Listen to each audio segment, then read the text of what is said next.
Blok 10 Antang banjir setiap tahun bikin warga mengungsi ke masjid. Warga Blok 10 Perumnas Antang, Makassar berhadapan dengan masalah banjir setiap tahun. Sejumlah rumah warga terendam banjir saat musim hujan. Pantauan tribun-timur.com pada Rabu, 17 Januari 2024, sore di Jalan Kecaping A Blok 10, air setinggi betis orang dewasa sudah menutupi jalanan.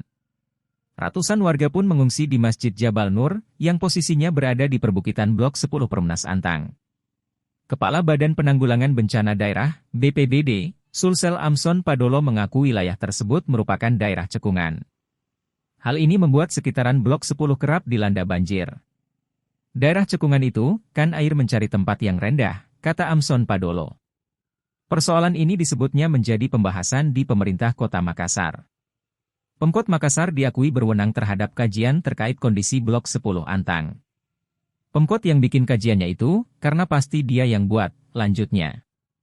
Sebelumnya, Kabid Penyelamatan Damkar Makassar Safari Abusta mengaku banjir tersebut merupakan kiriman dari Maros dan Goa. Ini banjir kiriman dari Maros sama Goa, jadi meluap sungai yang ada dekat sini, sebutnya. Pihaknya pun mengaku akan terus intens melakukan pemantauan di beberapa lokasi rawan banjir di Kecamatan Manggala. Saat ini, Dinsos Makassar sudah mendirikan posko dapur umum. PLT Kadinsos Makassar Andi Pangerang mengatakan, ada ratusan jiwa yang mengungsi akibat banjir tahunan ini.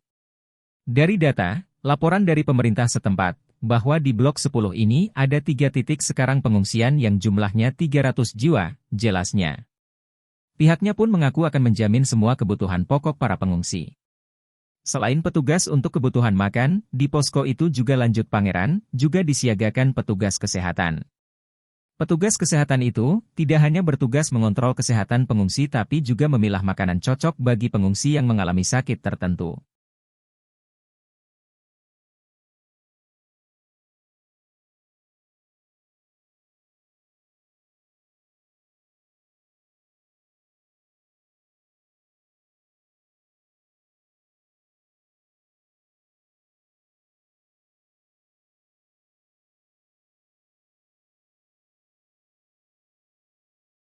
Download Tribun X sekarang, menghadirkan lokal menjadi Indonesia.